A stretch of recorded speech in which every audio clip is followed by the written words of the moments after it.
إن الحمد لله نحمده ونستعينه ونستغفره ونعوذ بالله من شرور أنفسنا ومن سيئات أعمالنا من يهده الله فلا مضل له ومن يضلله فلا هادي له أشهد أن لا إله إلا الله وحده لا شريك له وأشهد أن محمدا عبده ورسوله يا أيها الذين آمنوا اتقوا الله حق تقاته ولا تموتن إلا وأنتم مسلمون يا أيها الذين آمنوا اتقوا الله وقولوا قولا سديدا يصلح لكم أعمالكم ويغفر لكم ذنوبكم ومن يطع الله ورسوله فقد فاز فوزا عظيما أما بعد আমার প্রাণপ্রিয় ছাত্র ভাইরা এবং আমার শ্রদ্ধেয় সম্মানিত মুসল্লিয়ান ইকরাম, আসসালামু আলাইকুম ওয়া রাহমাতুল্লাহি ওয়া বারাকাতুহু।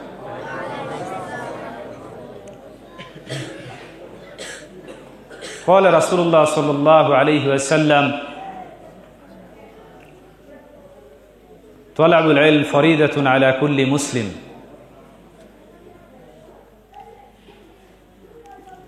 নবী সাল্লাল্লাহু আলাইহি ওয়াসাল্লাম বলেছেন যে প্রত্যেক মুসলমানের উপরই জ্ঞান অর্জন করা ফরজ। যেমনটি আমরা এই নামাজকে ফরজ হিসাবে ধরে নিয়েছি, রমজান মাসে সিয়াম পালনকে ফরজ হিসাবে ধরে নিয়েছি, একইভাবে দিন পালনের জন্য একজন মানুষের যতটুকু জ্ঞান অর্জন করা প্রয়োজন সেই জ্ঞান অর্জন করা প্রত্যেকের উপর ফরজ। নবী সাল্লাল্লাহু আলাইহি ওয়াসাল্লামের এই হাদিস অনেকে আমরা এটাকে উপলব্ধি করতে পারি না ওভাবে, কিন্তু আমরা যদি ইসলামে জ্ঞান অর্জনের গুরুত্বের দিকে তাকাই তাহলে দেখতে পাই যে ইসলাম সর্বপ্রথম এই জ্ঞান অর্জনের গুরুত্বের কথাই তিনি বলেছেন। আল্লাহ রাব্বুল আলামিন মানব জাতিকে সর্বপ্রথম এই জ্ঞান অর্জনের গুরুত্বের দিকেই আহ্বান করেছেন। এজন্য সর্বপ্রথম যে আয়াত নবী সাল্লাল্লাহু আলাইহি ওয়াসাল্লামের উপর নাজিল হয়েছে সেটি হলো আউযু বিল্লাহি মিনাশ শাইতানির রাজিম, ইকরা বিসমি রাব্বিকাল্লাযী খালাক। পড়ো তোমার সেই প্রতিপালকের নামে, সেই প্রভুর নামে যিনি সমস্ত কিছু সৃষ্টি করেছেন। আরবি ভাষায় হাজার হাজার লক্ষ লক্ষ শব্দ, এত শব্দের ভিতরে আল্লাহ রাব্বুল আলামিন এই শব্দটিকে চয়ন করেছেন, ইকরা, পড়ো। এতে বোঝা যায় যে ইসলাম এমন একটি ধর্ম যেটা জ্ঞানের উপর প্রতিষ্ঠিত। এজন্য আমরা সহিহ বুখারীর দিকেও যদি তাকাই, সেখানেও একটি অধ্যায় রয়েছে যে বাবুল ইলম ক্বাবলা আল কওলি ওয়াল আমাল, যে প্রথম হলো জ্ঞান কথা এবং কাজের পূর্বে, কথা এবং ইবাদত কাজ, এটার পূর্বে সর্বপ্রথম আমাদের কাজ হলো জ্ঞান অর্জন করা। ইবনুল কাইয়িম আল জাওজি রাহিমাহুল্লাহ তার বিখ্যাত গ্রন্থ মিফতাহু দারিস সাআদা, সেই গ্রন্থে তিনি বলেছেন আল জাহল শাজারাতুন তানবুতু ফিহা কুল্লু সুরুর। অজ্ঞতা হলো এমন একটি গাছ, একটা গাছের মতো। অজ্ঞতা, নিরক্ষরতা, মূর্খতা, এটা একটি গাছের মতো যেখান থেকে সমস্ত অনিষ্টতার ডালপালাগুলো জন্ম নেয়। এজন্য আমরা আমাদের সমাজে, বিশেষ করে আমাদের ইয়াং জেনারেশন, আমরা যত ধরনের সমস্যায় পতিত হচ্ছি না কেন, এই সমস্ত কিছুর পিছনে সর্বপ্রথম যে বিষয়টি কাজ করছে সেটি হলো আমাদের অজ্ঞতা, ইগনোরেন্স। আল ইলম ইউহাফিজু সাহিবাহু আনিল হালাক, জ্ঞান তার অন্বেষণকারীকে ধ্বংস থেকে রক্ষা করে। আল ইলম ইউহাফিজু সাহিবাহু আনিল হালাক, জ্ঞান তার অন্বেষণকারীকে ধ্বংস থেকে রক্ষা করে। কিভাবে?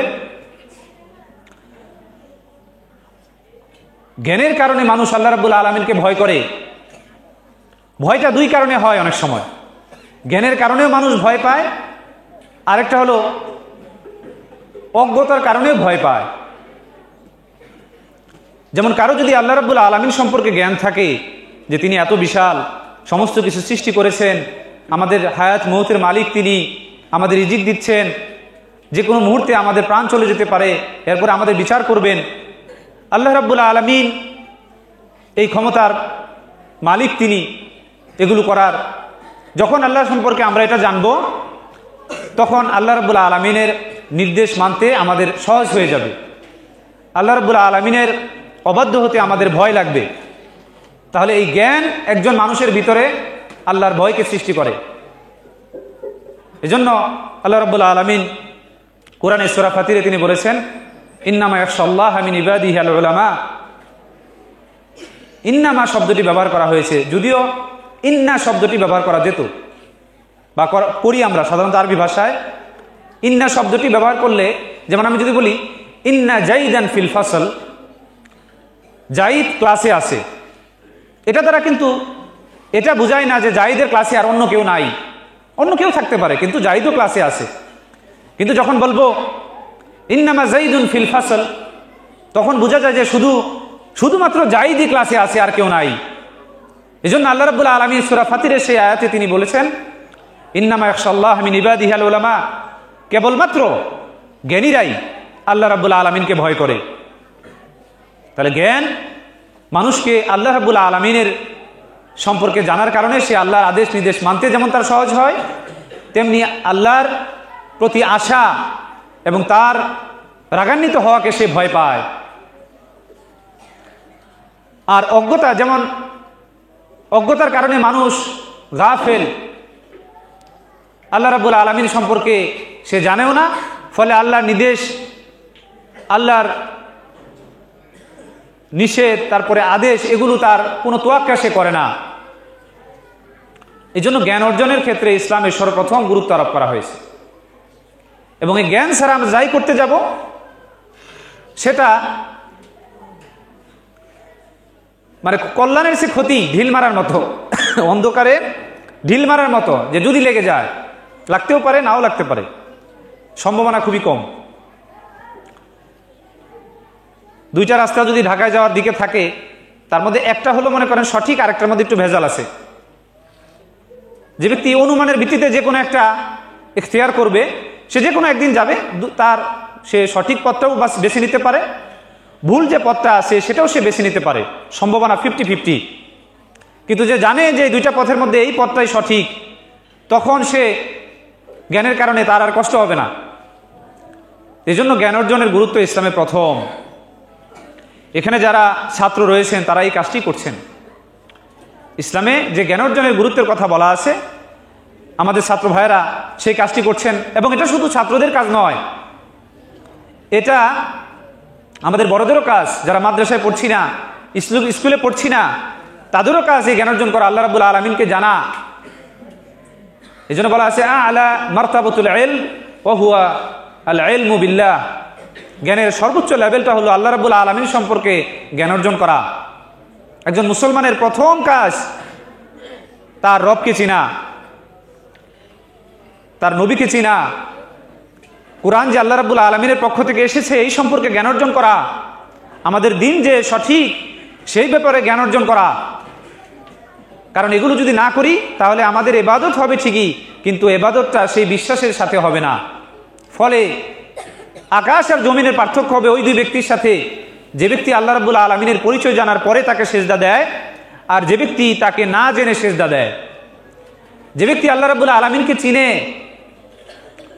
সে সালাতুল লাইল, কিয়ামুল লাইল, তাহাজ্জুদ নামাজের সময় উঠতে তার কষ্ট হবে না, তাকে ডেকে উঠাতে হবে না। সে তার রবকে চিনার কারণে সে খুশি মনে সেই সময় উঠবে, বরঞ্চ না উঠতে পারলে তার খারাপ লাগবে। কারণ সে জানে যে আল্লাহ রাব্বুল আলামিন এই সময়ের মাগফিরাতের ঘোষণা করেছেন, বান্দার প্রয়োজনকে তিনি বলেছেন যে কার কি আছে আমার কাছে চাও। আর আল্লাহ রাব্বুল আলামিন ইন্নাল্লাহা লা ইখলিফুল মিআদ, তিনি তার ওয়াদাকে ভঙ্গ করেন না। আমাদেরকে যেহেতু চাওয়ার কথা বলা আছে, অবশ্যই আমরা যদি চাই আল্লাহ রাব্বুল আলামিন ওয়া হুয়া ইস্তাজিবুদ দুআ, তিনি বান্দার দোয়াকে কবুল করেন। বান্দা চাইবেন এই বিশ্বাসে যে আল্লাহ রাব্বুল আলামিন অবশ্যই আমার দোয়াকে কবুল করবেন। এজন্য সুনানে আবু দাউদে একটি হাদিস রয়েছে, উদউল্লাহ ওয়া আনতুম মুকিনুনা বিল ইজাবা, তোমরা আল্লাহ রাব্বুল আলামিনের কাছে এমনভাবে সাহায্য চাও, দোয়া করো যে অবশ্যই অবশ্যই তিনি আমাদের দোয়াকে কবুল করবেন। এই ধরনের দৃঢ় বিশ্বাস অন্তরে রেখে আল্লাহর কাছে কেউ যদি চায়, আল্লাহ রাব্বুল আলামিন সেই ধরনের হাতকে ফিরিয়ে দেন না। আমরা আদম আলাইহিস সালামের ঘটনা থেকেও কিন্তু এটা শিক্ষা পাই, এবং দোয়ার ভিতরে থাকতে হয় ভয় এবং আশা। যেমনটি আদম আলাইহিস সালাম তিনি যখন এই শয়তানের ওয়াসওয়াসের কারণে নিষিদ্ধ গাছের ফল খেয়েছিলেন, এরপরে অনুতপ্ত হয়ে তিনি কিন্তু আল্লাহর কাছে সেই দোয়াটাই করেছিলেন, রব্বানা যালামনা আনফুসানা ওয়া ইল্লাম তাগফির লানা ওয়া তারহামনা লানাকুনান্না মিনাল খাসিরিন। হে আল্লাহ, আমরা আমাদের নফসের উপর জুলুম করেছি, আপনি যদি আমাদেরকে ক্ষমা না করেন তাহলে তো আমরা ক্ষতিগ্রস্তদের অন্তর্ভুক্ত হয়ে যাব। দেখেন, দোয়ার ভিতরে ভয় আছে, নিজের দোষ স্বীকার আছে। তিনি বলছেন, আল্লাহ আমি আমার জুলমের উপর, নফসের উপর জুলুম করেছি আপনার অবাধ্য হয়ে। আবার একই সাথে তিনি বলেছেন, যদি আপনি আমাদের ক্ষমা না করেন তাহলে আমরা ক্ষতিগ্রস্তদের অন্তর্ভুক্ত হয়ে যাব। কারণ আমাদের তো আর কোনো রব নেই যার কাছে আমরা ক্ষমা চাইব, আমাদের মহান রব একজন। এজন্য আমরা আল্লাহ রাব্বুল আলামিনের কাছে ক্ষমা চাওয়ার ক্ষেত্রেও এই ধরনের পদ্ধতিগুলো অবলম্বন করব। সেটা কি? নিজের দোষকে স্বীকার করা, পূর্বে যা করেছি অনুতপ্ত হওয়া, এবং এই আশা রাখা যে আল্লাহ রাব্বুল আলামিন অবশ্যই অবশ্যই আমাদের এই দোয়াকে কবুল করবেন। যাই হোক, আমি এলেম নিয়ে বলতেছিলাম যে বান্দা যখন তার রবকে চিনবে তখন তার ইসলামের বিধিবিধানগুলো মানা সহজ হয়ে যাবে। বান্দা যখন ইসলামী জ্ঞান অর্জন করবে তখন বিভিন্ন ধরনের ক্ষতিকর জিনিস থেকে নিজেকে সে হেফাজত করতে পারবে। উদাহরণস্বরূপ, এক জায়গায় যদি লেখা থাকে 32,000 ভোল্ট বিদ্যুৎ, যে ব্যক্তি জানে যে 32,000 ভোল্ট কি জিনিস, সেখানে টাচ করতে সে ভয় পাবে, কারণ সে জানে যে টাচ করার সাথে সাথে সেকেন্ডের ভিতরে তার শরীর পুড়ে সে শেষ। আর যে জানে না, অজ্ঞ মানুষ, সে সেখানে হয়তো বা টাচ করে ফেলতে পারে, কিন্তু টাচ করার পরে সেই জিনিস কিন্তু তাকে খাতির করবে না, মারা যাবে। একইভাবে অজ্ঞতার কারণে আমরা যে সকল কাজ করব সেগুলো অজ্ঞতার কারণেই করে ফেলছি দেখি আল্লাহ তাআলা গ্রহণ করে ফেলবেন, বিষয়টা এমন নয়। বরং আমরা নবী সাল্লাল্লাহু আলাইহি ওয়াসাল্লামের হাদিস এবং ঘটনা থেকে আমরা এগুলো জানতে পাই যে কেউ যদি অজ্ঞতার কারণে কোনো কিছু করে বসে, বিশেষ করে নামাজের ক্ষেত্রে দেখেন, আবু হুরায়রা রাদিয়াল্লাহু আনহু তার একটি ঘটনা তিনি বর্ণনা করতেছেন, একটি হাদিস যেখানে দাখালা রাজুলুন ফিল মসজিদ, হাদিসের অর্থটা যে একবার এক সাহাবী, এক ব্যক্তি তিনি মসজিদে প্রবেশ করলেন, ফাসাল্লা, তিনি নামাজ পড়লেন, ফাজা ইলা নবী সাল্লাল্লাহু আলাইহি ওয়াসাল্লাম, তখন নবী সাল্লাল্লাহু আলাইহি ওয়াসাল্লামের নামাজ পড়া শেষে রাসূল সাল্লাল্লাহু আলাইহি ওয়াসাল্লামের কাছে আসলেন। নবী সাল্লাল্লাহু আলাইহি ওয়াসাল্লাম সাহাবীদেরকে নিয়ে মসজিদেই ছিলেন, কোন একটা কাজ করছেন। ফাসাল্লামা, সেই ব্যক্তি নবী সাল্লাল্লাহু আলাইহি ওয়াসাল্লামকে সালাম দিলেন। ফারাদ্দা আলাইহি সালাম সাল্লাল্লাহু আলাইহি ওয়াসাল্লাম, নবী সাল্লাল্লাহু আলাইহি ওয়াসাল্লাম তার সালামের উত্তর দিলেন, তাকে বললেন এরপরে ইরজি ফাসাল্লি ফাইন্নাকা লাম তুসাল্লি, মানে তুমি ফিরে যাও, go back and pray again because you have not prayed, তুমি ফিরে যাও আবার পড়ো কারণ তুমি নামাজই পড়ো নাই। এরকম প্রায় 3 বার সেই সাহাবীকে এই কথাই বলা হলো, এবং সেই সাহাবী 3য়বার নামাজ পড়ার পরেও যখন সালাম দিলেন একইভাবে নবী সাল্লাল্লাহু আলাইহি ওয়াসাল্লাম বললেন ইরজি ফাসাল্লি ফাইন্নাকা লাম তুসাল্লি, তুমি ফিরে যাও আবার নামাজ পড়ো কারণ তুমি নামাজই পড়ো নাই। দেখেন, সে নামাজ পড়েছিল কিন্তু নবী সাল্লাল্লাহু আলাইহি ওয়াসাল্লাম বলেছেন তুমি যেন নামাজই পড়ো নাই। যদিও সেই সাহাবী শেষে বলেছিলেন ওয়াল্লাযী বা'সাকা বিল হক লাম উহসিনা গায়রাহু ফাআল্লিমনি, যে আল্লাহ আপনাকে হকের সাথে প্রেরণ করেছেন, আমি এর থেকে ভালোভাবে নামাজ পড়তে জানি না, আমাকে শিক্ষা দিন। তখন নবী সাল্লাল্লাহু আলাইহি ওয়াসাল্লাম তাকে শিক্ষা দিলেন। কিন্তু এই হাদিস থেকে একটা জিনিস খেয়াল করুন, সেই সাহাবী তিনি কোনো বিষয় তিনি জানতেন না কিন্তু নামাজে ভুল করতেছিলেন, কিন্তু সেই ভুল করার কারণে কি তার নামাজটা গৃহীত হয়েছিল? গৃহীত হচ্ছিল না। বারবার নবী সাল্লাল্লাহু আলাইহি ওয়াসাল্লাম বলতেছিলেন যে তোমার নামাজই হয়নি। তার মানে অজ্ঞতার সাথে কোনো কাজ করলে আল্লাহ রাব্বুল আলামিন ভুলে করছি হয়তো তিনি মাফ করে দিয়ে, না, ভুলে করছি সেই ইবাদতটা তো কবুল হবে না। আমাদের উচিত হলো সেটা চেষ্টা করা, সেই জ্ঞান অর্জন করা, জ্ঞান অর্জন করার এই প্রচেষ্টা এটা থাকা উচিত। কারণ আল্লাহ রাব্বুল আলামিনের এই সিস্টেম, প্রচেষ্টা ব্যয় করার এই সিস্টেম মানুষের সিস্টেমের মতো না। আল্লাহ রাব্বুল আলামিন শুধুমাত্র কোনো কাজ করার ক্ষেত্রে প্রচেষ্টা ব্যয় করার কারণেই নেকি দেন, যদিও কাজটি বাস্তবায়ন নাও হয়ে থাকে।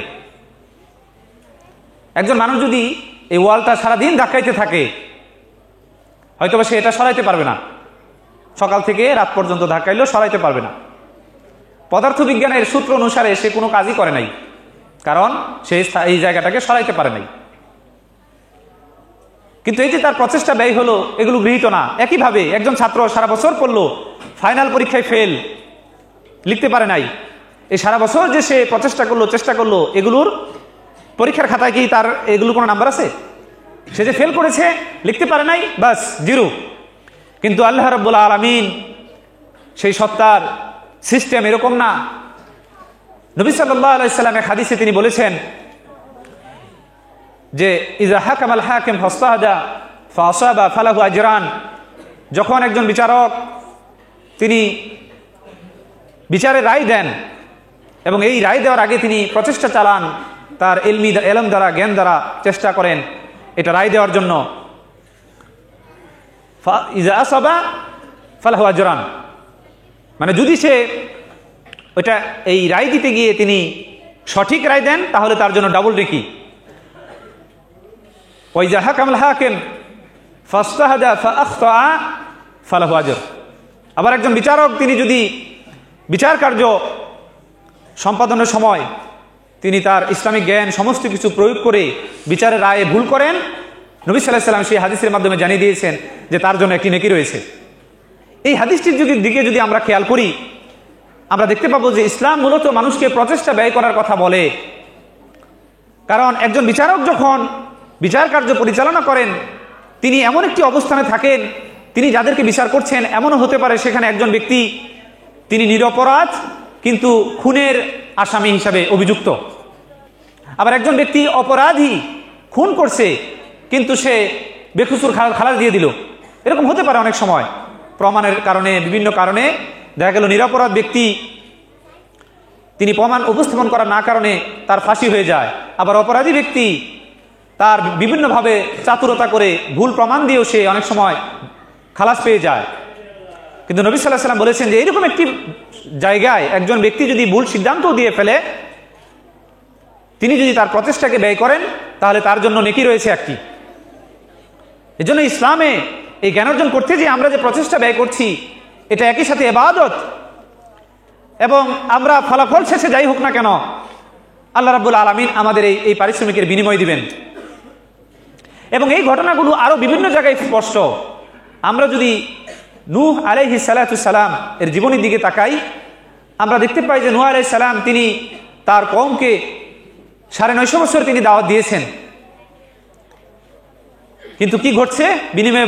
এই ঘটনায় ঘটছে যে ওয়ামা আমানাহুম ইল্লা কলিল, অথবা ফালাম ইয়াজিদহুম দুআই ইল্লা ফিরারা, যে খুব অল্প সংখ্যক মানুষই ঈমান এনেছে 950 বছর। চিন্তা করি আমরা 950 বছরের ইবাদতের মানুষেরকে আল্লাহর দিকে আহ্বান করেছেন একজন নবী, সমস্ত প্রমাণ, দলিল, আদিল্লা সমস্ত কিছু নিয়ে তিনি মানুষকে আল্লাহ রাব্বুল আলামিনের দিকে, আল্লাহর একত্ববাদের দিকে, আল্লাহর তাওহীদের দিকে আহ্বান করেছেন, কিন্তু খুব অল্প সংখ্যক মানুষই ঈমান এনেছিল।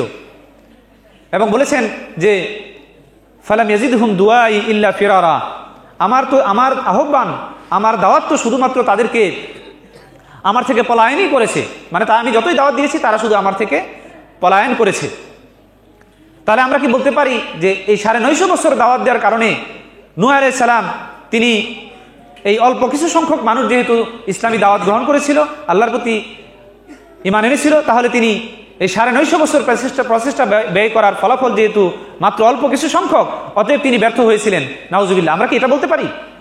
নাকি আমরা বলবো যে ব্যর্থতা তো সেই সকল জাতি যারা এরকম একজন নবী পেয়েছিলেন তাদের মাঝে, যিনি প্রমাণসহ, দলিল আদিল্লা সহ আল্লাহ রাব্বুল আলামিনের পক্ষ থেকে প্রেরিত, 950 বছর তাদের মাঝে থাকার পরেও সেই জাতি তারা তাকে চিনতে পারেনি। তাহলে ব্যর্থ কে? ব্যর্থ হলো সেই জাতি যারা নূহ আলাইহিস সালামকে চিনতে পারেনি। এজন্য প্রচেষ্টা নূহ আলাইহিস সালাম ব্যয় করেছিলেন, এবং আল্লাহ রাব্বুল আলামিন আমাদের নবী সাল্লাল্লাহু আলাইহি সাল্লামকে সেই সকল উলুল আজম, সেই সম্মানিত নবীদেরকে অনুসরণের কথা তাদেরকে বলে দিয়েছেন। আল্লাহ রাব্বুল আলামিন নূহ আলাইহিস সালামকে সম্মানিত করেছেন, তার আদর্শকে অনুসরণের ব্যাপারে, অন্যান্য নবীদের আদর্শকে অনুসরণের ব্যাপারে আমাদের নবীকে নির্দেশ দেওয়া হয়েছে সাল্লাল্লাহু আলাইহি সাল্লাম। এই জন্য ইসলামিক জ্ঞান অর্জনের ক্ষেত্রে যদি আমরা অগ্রসর হই, তাহলে প্রচেষ্টা ব্যয় করি, আমরা যেই বয়সেই করি না কেন, বয়স 50-60, মাত্র আরবি ভাষা শিখছে, মাত্র কোরআন শিখছে, কোনো সমস্যা নেই। প্রচেষ্টা ব্যয় করা যদি আমাদের উদ্দেশ্য যেহেতু আল্লাহ রাব্বুল আলামিনকে সন্তুষ্ট করা, অতএব প্রচেষ্টা ব্যয় করার কারণেই আমরা নেকি পাবো, সেটার ফলাফল যাই হোক না কেন।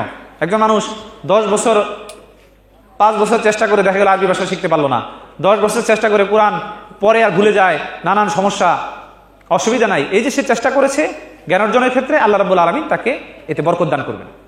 কিন্তু জ্ঞান অর্জন যদি আমরা না করি তাহলে কি হবে? তাহলে বর্তমান জামানায় জ্ঞান অর্জন না করলে এটার ক্ষতিকর প্রভাব পূর্বের জামানা থেকে আরো বেশি। কারণ ইন্টারনেট, গ্লোবালাইজেশন, বিশ্বায়ন, পৃথিবীর সমস্ত দেশগুলো এখন একটি গ্রামের বিভিন্ন পরিবারের মতো হয়ে গেছে, এত কাছাকাছি। পৃথিবীর কোনো দেশে কিছু ঘটলে আমরা সাথে সাথে টের পাই। এই বিশ্বায়নের যুগে ইন্টারনেটে কোনো দেশের একজন মানুষ একটা চিন্তা চেতনা লিখলে সাথে সাথে সেটা সারা পৃথিবীব্যাপী ছড়িয়ে যায়। আমাদের ইয়াং জেনারেশন, আমাদের মা বাবা ভাই, আমরা নিজেরাও ইন্টারনেটের সারাক্ষণ সেই সকল তথ্যের সম্মুখীন হই। আমরা সেগুলোর মধ্যে কোনটা সঠিক কোনটা ভুল সেগুলো আমরা পার্থক্য করতে পারি না জ্ঞানের কারণে, অজ্ঞতার কারণে। ফলে কি হয়? আল আফকার আল খাতিয়া আল্লাতী তান্তাশিরু বাইনা শাবাকাত আত-তাওয়াসুল আল মুস্তামা, যে সকল ডিস্টর্টেড থিঙ্কিং, ক্ষতিকর জিনিস যেগুলো ইন্টারনেটে প্রচলিত, সেগুলো আমাদের ইয়াং জেনারেশন, আমাদের সন্তানদেরকে ক্ষতি করছে। আমরা আলেমকে চিনতে পারছি না।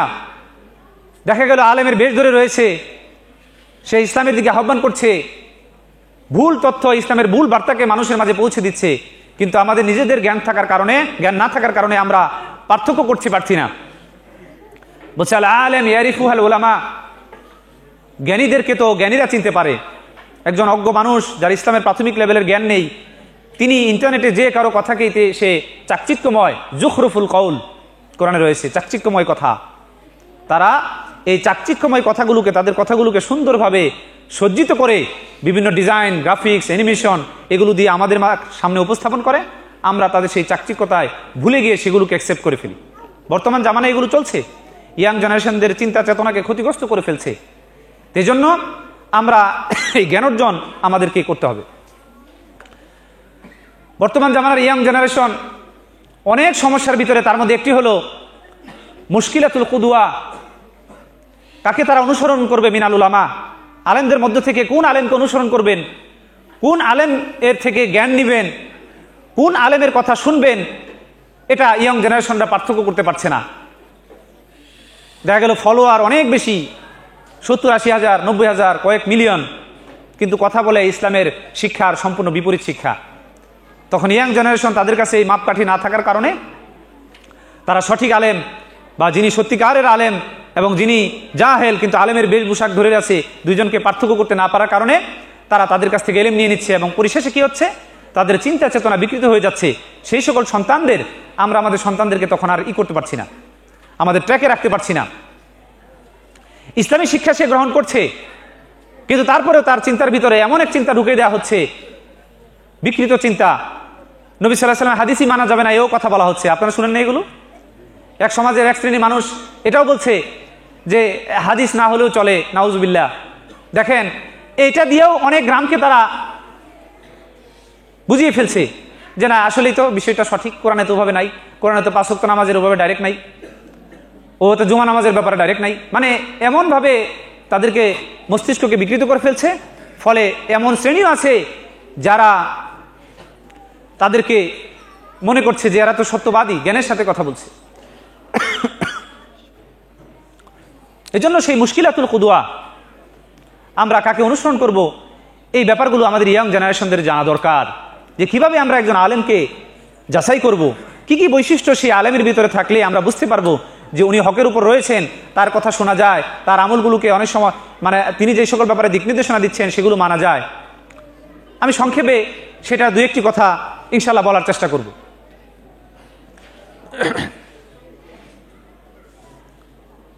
কারণ হলো মানুষের মস্তিষ্ক এই ধাঁচে গঠিত যে মানুষ অনুসরণ করতে চায়। নুফুসুল বাশার মাজবুলাতুন আলা হুব্বিল ইক্তেদা, মানুষের ব্রেন মস্তিষ্ক এইভাবেই ক্রিয়েটেড, গঠিত যে সে অনুসরণ করতে চায় এবং সে ধারণা করে যে এমন একজন মডেল আদর্শ যদি আমাদের থাকে যাকে দেখলে আমরা এই ইসলামের আদেশ নির্দেশগুলোকে বুঝতে পারবো এবং তার আমলগুলোকে অনুসরণ করে আমরা এই জামানায় এই জীবনে চলতে পারবো। এটা আমাদের চিন্তা চেতনায়, যেমনটি সাহাবা রাদিয়াল্লাহু আলাইহিম তারা করেছিলেন। তারা রাসূলুল্লাহ সাল্লাল্লাহু আলাইহি সাল্লামকে দেখেছিলেন তাদের সামনে, নবী সাল্লাল্লাহু আলাইহি সাল্লাম যেই কাজগুলো করেছেন সেই অনুসারেই তারা নিজেদের জীবনকে গঠন করেছেন। তাদের জন্য সহজ ছিল, লাকাদ কানা লাকুম ফি রাসূলিল্লাহি উসওয়াতুন হাসানা, যে তোমাদের জন্য নবী সাল্লাল্লাহু আলাইহি সাল্লামের জীবন আদর্শ রয়েছে উত্তম আদর্শ। তারা সেইভাবেই নবী সাল্লাল্লাহু আলাইহি সাল্লামকে দেখে অনুসরণ করে তাদের জীবনকে পরিচালনা করতেন। কিন্তু এখন কি সমস্যা? এখন সমস্যা হলো যে কিছু নেতৃস্থানীয় ব্যক্তি, আলেম বেশধারী,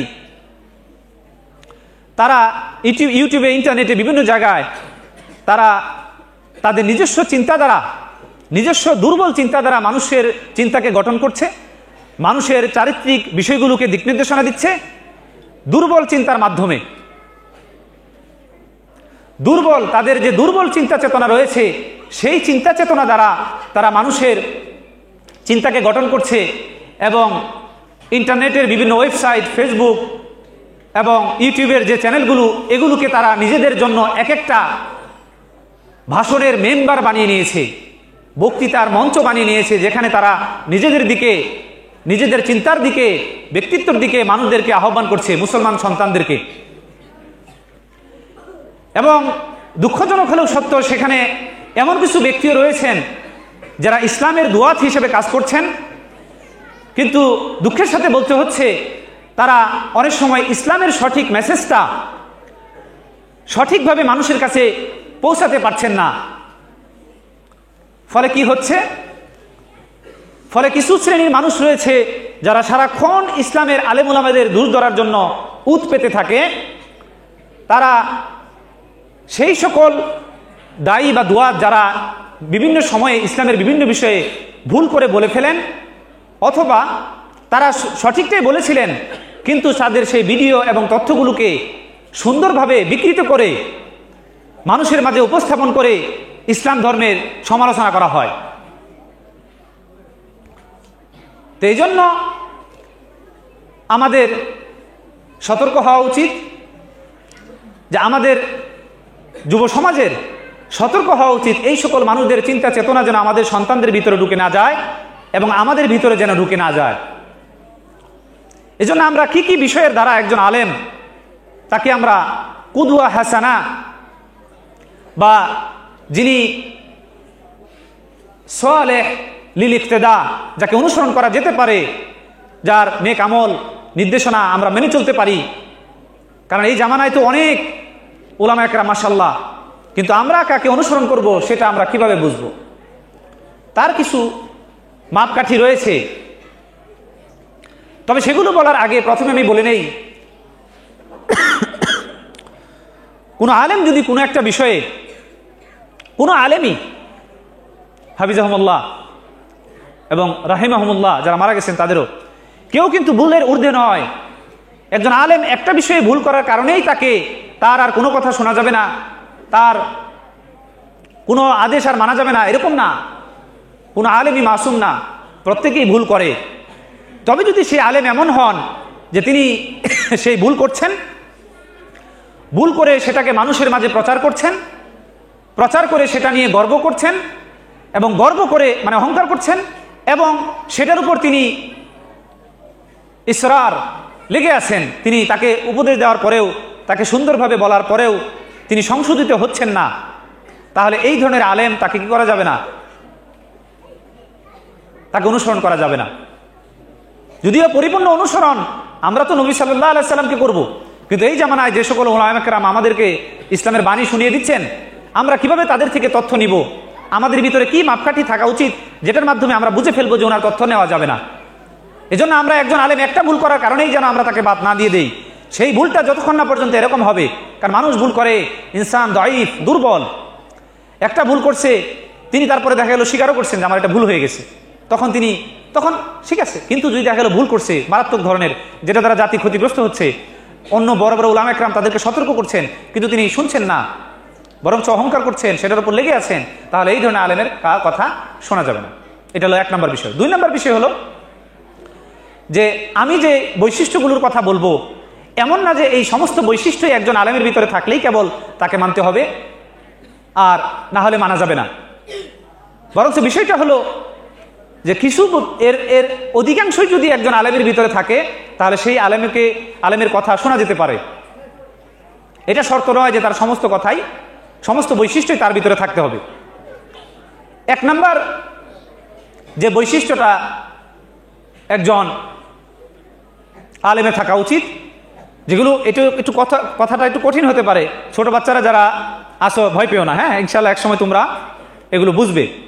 তবে যারা বড় রয়েছেন বা যাদের বয়স 17, 18, 16 বছর, 21 বছর, 22 বছর, ইয়াং, তাদের এই বিষয়গুলো জানা দরকার।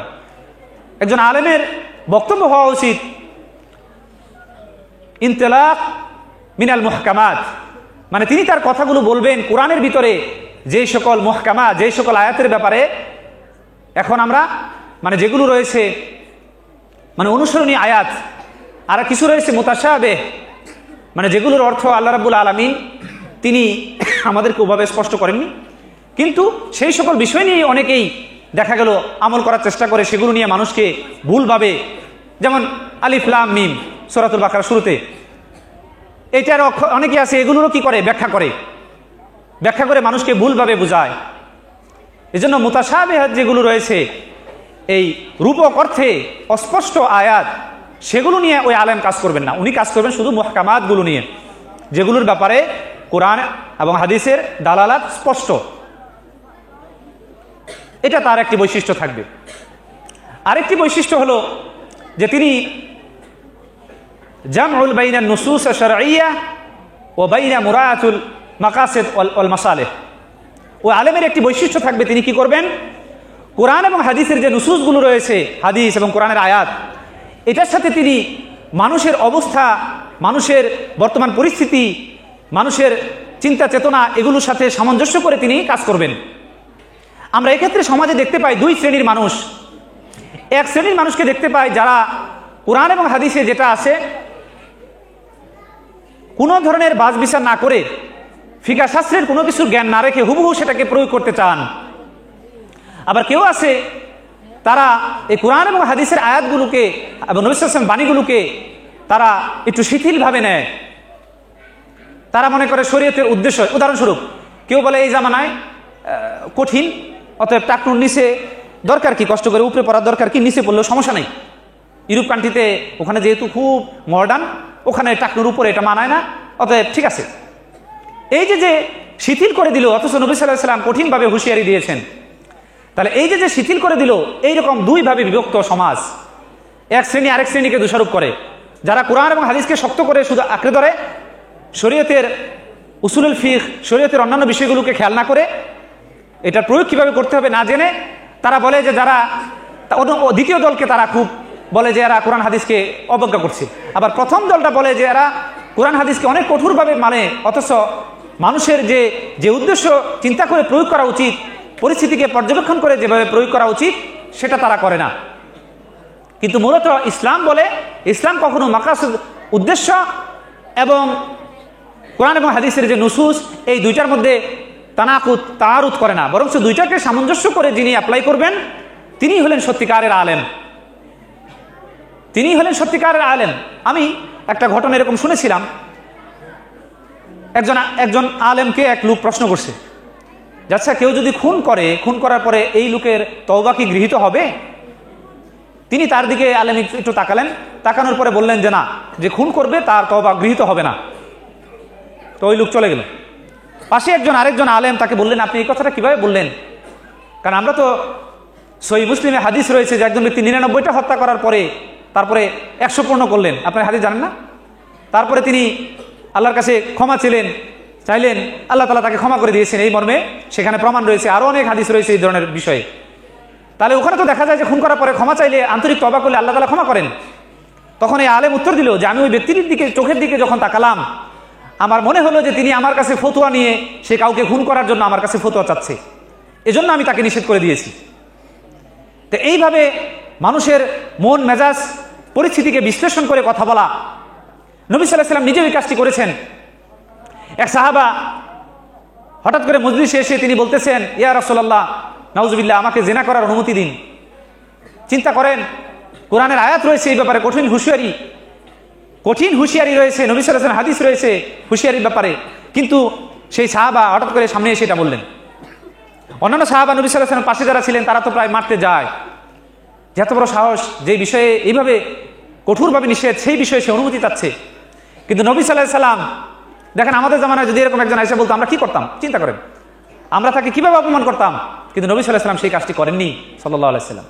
তিনি বুঝতে পেরেছিলেন এই লোকটার দিকে তাকিয়ে, সাহাবীদেরকে, যে তিনি বর্তমানে যে অবস্থায় রয়েছে, তার চুলগুলো এলোমেলো, তার চেহারার ভিতরে একটা কিরকম একটা ভাব, স্বাভাবিকভাবে স্বাভাবিক মস্তিষ্কে সে নাই।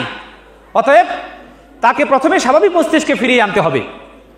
এই জন্য নবী সাল্লাল্লাহু আলাইহি ওয়াসাল্লাম আস্তে করে তাকে সুন্দরভাবে বোঝানোর চেষ্টা করলেন বিভিন্নভাবে, আপনারা সেগুলো জানেন।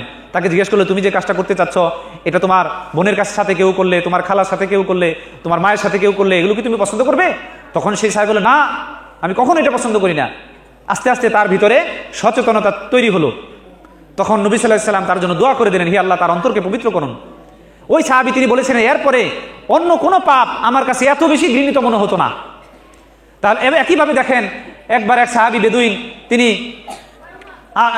বেদুইন যারা আরবের গ্রাম অঞ্চলে থাকে, হঠাৎ করে মসজিদে ঢুকে প্রস্রাব করলেন। নবী সাল্লাল্লাহু আলাইহি ওয়াসাল্লামের সাহাবারা প্রায় মারতে যায়। নবী সাল্লাল্লাহু আলাইহি ওয়াসাল্লাম তাদেরকে বাধা দিলেন। ওই লোক মসজিদে প্রস্রাব করলো, আমরা চিন্তা করি এই জামানা যদি কেউ করে আমরা কিভাবে তাকে মোকাবেলা করবো, আমরা তো সাথে সাথে মারা শুরু করবো। মানুষ নবী সাল্লাল্লাহু আলাইহি ওয়াসাল্লাম তাকে কিছুই বললেন না। তিনি তার কাজ সারার পরে তাকে ডাক দিয়ে বললেন, এই মসজিদ হলো ইবাদতের জায়গা, এটা জিকিরের জায়গা, এখানে আল্লাহকে স্মরণ করা হয়, এটা এই কাজের জন্য না। সেই সাহাবী সুন্দর এই আখলাক দেখেন, এই রাসূল সাল্লাল্লাহু আলাইহি ওয়াসাল্লামের এই ব্যবহার, এই সুন্দরভাবে পরিস্থিতিকে বুঝে এই কোরআনের বিধিবিধানকে অ্যাপ্লাই করার যে অ্যাবিলিটি, যে ক্ষমতা, এইটা দরকার একজন আলেমের। তাহলে একজন আলেম তিনি এই কাজটি করবেন, তিনি শরীয়তের বিষয়গুলোকে এইভাবে পর্যবেক্ষণ করবেন। আরেকটি হলো যে আলেমের আরেকটি বৈশিষ্ট্য থাকবে, যেটা হলো আল ওয়াই ওয়া হুসনুল ফাহম লিল ওয়াকি', যে তার ভিতরে থাকবে তাকওয়া, পরহেজগারিতা, সচেতনতা, এবং তিনি পরিস্থিতিকে সুন্দরভাবে বুঝে তিনি সেই পরিস্থিতির প্রয়োজন অনুসারে তিনি তথ্য দিবেন। যেমনটি আমরা দেখতে পাই, নবী সাল্লাল্লাহু আলাইহি সাল্লাম তিনি যখন প্রথম ওই কুরাইশরা যখন এই কাবাঘর পুনর্নির্মাণের জন্য তারা চিন্তা করলো তাদের গোত্রদেরকে নিয়ে, যে পুনর্নির্মাণের জন্য এই কাবাঘর প্রথম কি করতে হবে, ভাঙতে হবে, তাদের ভিতরে কোন্দল শুরু হয়ে গেল। তখন নবী সাল্লাল্লাহু আলাইহি সাল্লাম তিনি সুন্দরভাবে তাদেরকে সমাধান দিলেন। এবং এটাই নয়, এক মুনাফিক আব্দুল্লাহ ইবনে উবাই, সম্ভবত আব্দুল্লাহ ইবনে উবাই, এই মুনাফিককে হত্যা করার কথা বলা হলো। নবী সাল্লাল্লাহু আলাইহি সাল্লাম বললেন যে না, আমি যদি তাকে হত্যা করি তাহলে মানুষ বলবে যে সে তার সাহাবীদেরকে হত্যা করছে। এইভাবে বিভিন্ন পরিস্থিতিতে সেই জামানার মানুষদের চিন্তা চেতনা অনুসারে তিনি কাজ করে তিনি সমাধান দিয়েছিলেন। একজন আলেমের এই বৈশিষ্ট্যটা থাকতে হবে, যে তিনি পরিস্থিতিকে বুঝবেন, বুঝে তিনি তার সমাধান দিবেন। আরেকটা বৈশিষ্ট্য যেটা আলেমের ভিতরে থাকা উচিত, সেটি হলো যে তাকদিমুহু মাসলাহাতুল উম্মাহ আলা মাসলাহাতিল ফরদ।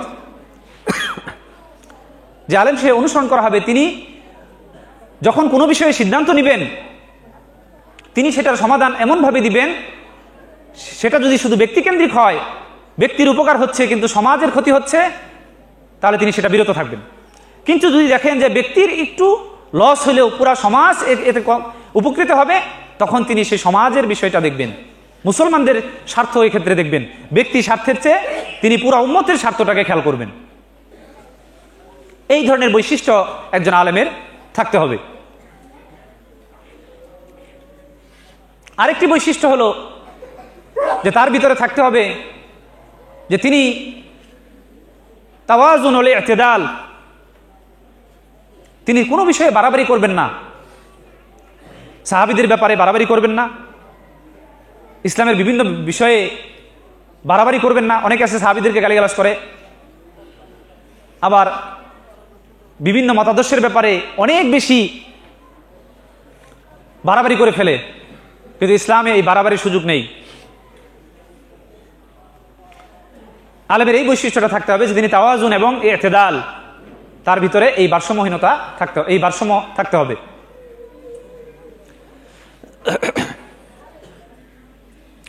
আরেকটি বৈশিষ্ট্য তার ভিতরে যেটা থাকতে হবে, সে তিনি আদামু মুখালাফাতি সাওয়াবাত শারঈয়া, শরীয়তে যে সকল বিষয় প্রতিষ্ঠিত এগুলোর ব্যাপারে তিনি কখনো বিরোধিতা করবেন না। এই পয়েন্টটা একটু গুরুত্বপূর্ণ, একটু খেয়াল করেন। শরীয়তে যে সকল বিষয় প্রতিষ্ঠিত এগুলোর ব্যাপারে তিনি কখনো বিরোধিতা করবেন না। কিন্তু আমরা সমাজে দেখতে পাই সুন্নাহকে অস্বীকার করেও অনেক মানুষ আলেমের পজিশনে তিনি দণ্ডায়মান, তাকে আমরা আলেম হিসেবে মানছি, অথচ তিনি সুন্নাহকে অস্বীকার করছেন।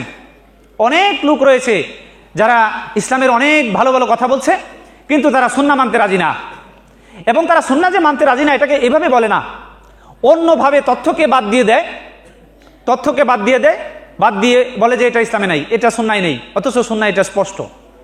তা এই ধরনের বিষয়গুলো যেটা সুন্নায় স্পষ্ট সেটাকে বাদ দিয়ে দেওয়া, এটা কিন্তু সুন্নাহকে অস্বীকার করারই শামিল। এজন্য এই বৈশিষ্ট্যটা অনেকের ভিতরে আছে, যারা কোরআনের অনেক সুন্দর সুন্দর কথা চমৎকারভাবে মানুষের মাঝে উপস্থাপন করছে, কিন্তু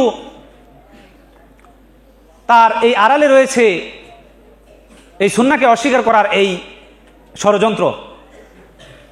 এই জন্য আমরা এই ধরনের মানুষদেরকে যেন আমরা আলেম হিসেবে না ধরি। আল্লাহ তাআলা এদের থেকে আমাকে হেফাজত করুক। কারণ দেখেন, আমরা নয় বুঝি না, কিন্তু যারা ইসলামের শত্রু তারা কিন্তু জানে যে ইসলামকে আক্রমণ করতে গেলে কোথায় আক্রমণ করতে হবে। নবী সাল্লাল্লাহু আলাইহি ওয়াসাল্লামের সুন্নাহর উপর প্রথম আক্রমণ হয়, এবং এই সুন্নাহর উপর আক্রমণ করতে যায় প্রথম আক্রমণ করে ইমাম বুখারী রাহিমাহুল্লাহ সহিহ বুখারীতে, তারপরে আক্রমণ করে এবং সেই সহিহ বুখারীতে আক্রমণ করতে যায় আক্রমণ করে আবু হুরায়রা রাদিয়াল্লাহু আনহুকে। কারণ আবু হুরায়রা রাদিয়াল্লাহু আনহু আমরা জানি যে তিনি 5000-এরও বেশি হাদিস বর্ণনা করেছেন নবী সাল্লাল্লাহু আলাইহি সাল্লাম থেকে। এজন্য এই বৈশিষ্ট্যটা তারা যে সকল আলেমধারী মানুষ যারা সুন্নাহকে অস্বীকার করে নিজেদেরকে আলেম পরিচয় দিবে, তারা কখনো আমাদের শুভাকাঙ্ক্ষী হতে পারে না। সেই সকল মানুষরা কখনো তাদের কথাগুলোকে অনুসরণীয় হতে পারে না, ইসলামকে ভুলভাবে তারা উপস্থাপন করছে। কিন্তু সত্যিকার অর্থে সুন্নাহ বাদ দিলে ইসলামের আর কিছুই থাকবে না। আপনি নামাজ পড়বেন কিভাবে, যাকাত দিবেন কিভাবে, কোনো আমলই করতে পারবেন না। কারণ নবী সাল্লাল্লাহু আলাইহি ওয়াসাল্লাম এর পুরা জীবনটাই হলো কোরআনের এই আয়াতগুলোর প্র্যাকটিক্যাল ব্যবহার। তো এই জন্য এই বৈশিষ্ট্যটা যদি কারো ভিতরে না থাকে, যে তিনি যদি কারো ভিতরে থাকে, সে কখনো আমাদের অনুসরণীয় ব্যক্তি হতে পারে না। আরেকটি বৈশিষ্ট্য হলো যেটা আলেমের ভিতরে থাকা উচিত, সেটা হলো যে আত-তানাউ আল-মা'রিফি, মানে জ্ঞানের বিভিন্ন প্রকরণ তার ভিতরে থাকবে। তিনি শুধু এক বিষয়েই দক্ষ না, এক বিষয়ে থাকবেন তিনি স্পেশালিস্ট, মুতাখাসসিস, কিন্তু ইসলামের অন্যান্য শাখায় তার অন্তত বেসিক জ্ঞানটা থাকবে। বিশ্ব সম্পর্কে তিনি জানবেন, বর্তমান জামানায় কি হচ্ছে, দেশে কি হচ্ছে, বহির্বিশ্বে কি হচ্ছে, ইসলামিক বিশ্বে কি হচ্ছে, এই সম্পর্কে তার জ্ঞান থাকবে। কেন? কারণ হলো ওই যে গ্লোবালাইজেশন, এখন একটা তথ্য সেকেন্ডের ভিতরে সারা ওয়ার্ল্ডে পৌঁছে যায়। ইসলামের ব্যাপারে কোনো একটা সন্দেহ কেউ ছড়িয়ে দিলে সারা মুসলিম কান্ট্রিতে ছড়িয়ে যায়। এজন্য সেই সকল মানুষরা ইসলামের কিভাবে ক্ষতি করছে সেই বিষয়গুলো জেনেই তাকে সবসময় সচেতন থাকা উচিত। কারণ তিনি যদি সেগুলো সম্পর্কে তার সজাগ জ্ঞান না থাকে, তাহলে জাতি যে কোনো মুহূর্তে ক্ষতিগ্রস্ত হয়ে যাবে, অথচ তিনি কিছুই করতে পারবেন না। এজন্য আলেমদের এই জ্ঞানের বহুমুখিতা থাকতে হবে। এইরকম 8টি বৈশিষ্ট্য যদি কোনো আলেমের ভিতরে আমরা পাই, আর অথবা অধিকাংশ বৈশিষ্ট্য যেগুলো আমি বললাম, তাহলে আমরা তাকে কুদওয়া হিসেবে নিতে পারি। তবে পরিপূর্ণ কুদওয়া সার্বিকভাবে ফলো করা এটা শুধুমাত্র নবী সাল্লাল্লাহু আলাইহি সাল্লামের জন্য খাস। কিন্তু দেখা গেল ওই আলেম কোন একটা নেক আমল করেন, আমরা তাকে ওটা নেক আমলটা অনুসরণ করতে পারি। এবং এই নির্দেশ তো আমরা হাদিস থেকেও পাই।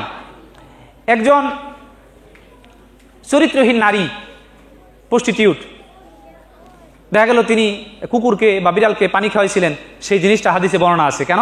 আমরা যেন এই নেক আমলটা করি। আল্লাহ তাআলা খুশি হয়ে তাকে ক্ষমা করে দিয়েছিলেন। তাহলে দেখেন তার অন্যান্য আচরণ কিন্তু অনুসরণে না, কিন্তু এই যে নেক আমলটা সে করেছিল এটাকে অনুসরণ করা যেতে পারে। এইভাবে আমরা আমাদের বর্তমানে যে সকল আলেম ওলামা আমরা যাদেরকে অনুসরণ করছি, আমি যে বৈশিষ্ট্যগুলোর কথা বললাম এগুলো আরো অনেক বিস্তারিত, এগুলোর সাথে আমরা মিলিয়ে দেখবো যে ওই আলেমের ভিতরে এগুলো আছে কিনা। যদি দেখা গেল কোরআনকে স্বীকার করে হাদিসকে করে না, তাহলে সে আমাদের অনুসরণী ব্যক্তি হতে পারে না। যদি দেখা গেল যে কোরআন এবং সুন্নাহর বিষয়গুলোকে সে পরিবেশ পরিস্থিতি বুঝে প্রয়োগ করে না, ভুল জায়গায় প্রয়োগ করে অথবা প্রয়োগ করে সমাজে ফাসাদ সৃষ্টি করে, সে কখনো আমাদের অনুসরণী ব্যক্তি হতে পারে না। আমার সম্মানিত মুসল্লিয়ান ইকরাম এবং প্রিয় ছাত্র ভাইয়েরা, আমরা বলতেছিলাম যে ইসলামের জ্ঞান অর্জনের গুরুত্ব এবং কুদওয়া, আমরা একজন অনুসরণীয় ব্যক্তিকে কিভাবে নির্বাচন করব, আমরা কোন আলেমের কথা শুনব, কোন আলেমকে অনুসরণ করব, এইসব ব্যাপারে। এবং এখানে আরেকটি বিষয় হলো যে একজন আলেমকে অনুসরণটা অনেক সময় দেখা গেল তার একটি বই তিনি লিখেছেন, বইটা পড়েই তাকে অনুসরণ করা শুরু করে দেয়। ওই বিষয়টা ওনার কাছে সরাসরি জিজ্ঞেস করতে হবে যে উনি কোন পরিস্থিতিতে সেটা লিখেছেন। মানে শুধুমাত্র তার কিতাবাদি দেখেই তাকে জিজ্ঞেস না করে, আরও এই বিষয়ে বিস্তারিত না জেনে তথ্যটা পেলাম আর অনুসরণ করা শুরু করলাম, বিষয়টা যেন এমন না হয়। কারণ বই এটা যেমন কল্যাণের জায়গা, এটা আমাদের চিন্তাকে কিন্তু ক্ষতিগ্রস্ত করে ফেলতে পারে। একটা বই হয়তো বা আমরা 100-200 টাকা দিয়ে কিনি, কিন্তু সেটার ভিতরে যে চিন্তা চেতনাটা রয়েছে, যদি সেটা পরিশুদ্ধ না হয়, যদি একটা পরহেজগার মুত্তাকি ব্যক্তি দ্বারা যদি সেটা না হয় লিখিত, তাহলে এমনও হতে পারে সেখানে এমন একটি চিন্তা রয়েছে, এমন একটি তথ্য রয়েছে যেটা আমরা আমাদের জীবনে প্রয়োগ করলে আমাদের ক্ষতি হয়ে যেতে পারে। এজন্য যেই সকল বই প্রমাণ পেশ করে এই তথ্যটা সে কোথা থেকে নিল, কোরআনের এই তথ্যটা সে হাদিসের কোথা থেকে নিল, সে হাদিসটা সহিহ না দঈফ, সেই হাদিসটা কোন গ্রন্থে আছে, এইভাবে যখন রেফারেন্স ছাড়া যে সকল বই জাস্ট লেখক তার চিন্তা চেতনাকে বলেছেন কোনো প্রমাণ ছাড়া, এই ধরনের বইকে আমরা যেন সরাসরি অনুসরণ না করি। মনে রাখতে হবে একটি বই একজন রাইটারের চিন্তার ফসল, এটা যেন আমরা মনে না করি যে তিনি যা লিখেছেন এটাই 100% পারফেক্ট। না, একজন রাইটার যখন একটা বই লেখে এটাকে আমাদের ধরতে হবে যে এটা ওই ব্যক্তির একটা চিন্তার ফসল। যদি তিনি সঠিক করে থাকেন তিনি নেকি পাবেন, যদি এখানে ভুল করে থাকেন তাহলে তিনি ইস্তেহাদের কারণে তিনিও নেকি পাবেন, যদি তার নিয়ত ভালো থাকে। কিন্তু তিনি তথ্যটা তার চিন্তা প্রসূত নিয়ে আসছেন, তার গবেষণায় ভুল থাকতে পারে কিন্তু তার নিয়ত খারাপ ছিল না। এজন্য আমরা যখন কোনো বই থেকে তথ্য পেয়ে, একটা বই থেকে একটা তথ্য পেয়েই নতুন একটা তথ্য পেয়ে আমল করা যেন না শুরু করি, আমরা সেই তথ্যটা আরও 10 জনের কাছে যেন জিজ্ঞেস করি, আরও 10টা বই 10 জন আলেমের কাছে জিজ্ঞেস করে অধিকাংশ আলেম যে বিষয়ে মত দিবেন বোঝা যাবে যে তাহলে এটার ব্যাপারে আমরা সঠিকতা আশা করতে পারি। এইভাবে বইয়ের তথ্যকে আমাদের অনুসরণ করতে হবে। বাজারে এখন দেখা যায় প্রচুর ইসলামিক বই বিক্রি হচ্ছে, সেগুলো অনেক সময় আরবি থেকে অনুবাদ হচ্ছে কিন্তু সঠিক অনুবাদ হয় না। শব্দ চয়নের ক্ষেত্রে ওই লেখক কিন্তু তার আরবি ভাষার জ্ঞান অনুসারে শব্দ চয়ন করে, হয়তোবা শব্দ চয়ন করতে যায় একটা ভুল শব্দ তিনি চয়ন করে ফেলছেন, মূল রাইটার যিনি আরবি বইটা লিখেছেন তিনি হয়তোবা সেটা বোঝান নাই। এজন্য আমরা এই সকল বিষয় বিবেচনা করে যেন এই ইসলামিক বইগুলো থেকে তথ্য নিজেদের উপর প্রয়োগ করি। যাই হোক, আমি আমার কথাকে দীর্ঘায়িত করব না, আমি শুধু একটা কথা বলবো যে এখানে বিশাল মাদ্রাসা এবং মসজিদ, আলহামদুলিল্লাহ আল্লাহ রাব্বুল আলামিন এই আমাদের শ্রদ্ধেয় শায়েখ আব্দুর রাজ্জাক হাফিজাহুল্লাহ তাকে এই দিনের জন্য আল্লাহ কবুল করেছেন। আলহামদুলিল্লাহ এত বড় একটা প্রতিষ্ঠান হচ্ছে, এটাকে আরও আল্লাহ তাআলা বড় করুক আমি দোয়া করি। কারণ এবং এটা এখানে একটা ইউনিভার্সিটি হোক আমি মনে করি হওয়া দরকার। কারণ আমাদের দেশে আমরা আমাদের সন্তানদেরকে উচ্চ শিক্ষা দিতে পারছি না ইসলামিক লাইনে। আপনি খেয়াল করেন, বিশেষ করে আমাদের মেয়েদেরকে আপনি যদি খেয়াল করেন, আমাদের মায়েরা আমাদের বোনেরা ইসলামী শিক্ষার ক্ষেত্রে সবচেয়ে পিছিয়ে। কারণ আমরা সেই ধরনের কোয়ালিটি এডুকেশন, সেই ধরনের সুন্দর শিক্ষা পদ্ধতি তাদেরকে আমরা দিতে পারছি না, তাদেরকে ওরকম ব্যবস্থা করতে পারছি না। এজন্য কারণ আপনি যেখানে অধিকাংশ জনসংখ্যার অর্ধেক নারী, আমাদের মায়েরা আমাদের সন্তানরা অধিকাংশ সময় থাকে আমাদের মায়েদের কাছে, আমাদের বোনেদের কাছে, আমাদের স্ত্রীদের কাছে। তারা যখন দিনের ব্যাপারে গাফিল থাকবে, দিনের ব্যাপারে সঠিক জ্ঞান যখন তাদের না থাকবে, তখন কি হবে? তখন আমাদের সন্তানদের চিন্তা চেতনা গড়ে উঠবে সেইভাবে তারা সন্তানকে প্রতিপালন করবেন ভুলভাবে, যেইভাবে মূলত সন্তানদের চিন্তা চেতনা গড়ে ওঠা উচিত না, অথবা সন্তানদের সাথে তারা ব্যবহার করবেন, আচরণ করবেন এমন একভাবে যেটা সত্যিকার অর্থে ইসলামিক আদর্শ না। সন্তানদেরকে উচ্চ শিক্ষার জন্য আগ্রহ দেওয়া, তাদেরকে অনুপ্রাণিত করা, একজন মা যদি দেখা গেল ইসলামিক জ্ঞান পরিপূর্ণ ভালো না থাকে, সে এটা পারবে না। পরিশেষে সমাজ হবে আলেম শূন্য, সমাজ হয়ে যাবে আলেম শূন্য। সমাজে এমন এক জামানা চলে আসবে হয়তো যখন কোনো ভালো আলেম থাকবে না। একটা ভালো আলেমের কাছে গিয়ে আমরা পরামর্শ চাইতে পারবো না। এই জন্য এই প্রতিষ্ঠান শায়েখ একা চেষ্টা করছেন, আমি জানি আমরা অনেকে সহযোগিতা করছি। আমি বলবো যে আপনারা সার্বিকভাবে এই ধরনের প্রতিষ্ঠানের ব্যাপারে আপনারা সহযোগিতার হাত বাড়িয়ে দিবেন। আল্লাহ রাব্বুল আলামিন যেন আমাদের এটা একটা সুযোগ, ইসলামী কল্যাণকর কাজে নিজেদের অংশগ্রহণ করার সুযোগ, এটা আল্লাহ রাব্বুল আলামিনের, এটা আমাদের জন্য একটা সুযোগ। এজন্য কেউ যদি সমাজের কেউ যদি কোনো প্রয়োজনে যদি আপনার টাকা দেওয়ার সুযোগ আছে, অর্থ দেওয়ার সুযোগ আছে, বুদ্ধি দেওয়ারও সুযোগ আছে। কোনো প্রতিষ্ঠানের সহযোগিতা শুধুমাত্র অর্থ দিয়ে নয়, আপনার কাছে ভালো একটা ফিকরা আছে, বুদ্ধি আছে, এটা দেন। আপনার অন্য কোনো বুদ্ধি আছে, আপনার ছাত্র আছে, ছাত্র দেন, এটাও এক ধরনের সহযোগিতা। কারণ বর্তমান জামানায় অর্থের চেয়েও ভালো একটা চিন্তার দাম বেশি, মনে রাখবেন, অর্থের থেকেও ভালো একটা চিন্তার বেশি মূল্য।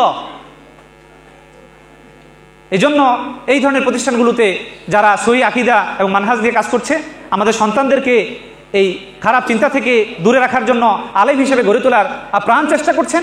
আমরা যেন সেই সকল জায়গায় বুদ্ধি দিয়ে, পরিশ্রম দিয়ে অথবা অর্থ দিয়ে যে কোনোভাবে আমরা যেন সহযোগিতার হাত বাড়িয়ে দিই। এই বলে আমার সংক্ষিপ্ত কথা এখানে আমি শেষ করছি। সুবহানাকাল্লাহুম্মা ওয়া বিহামদিকা আশহাদু আল্লা ইলাহা ইল্লা আনতা আস্তাগফিরুকা ওয়া আতুবু ইলাইক। আসসালামু আলাইকুম ওয়া রাহমাতুল্লাহি ওয়া বারাকাতুহু।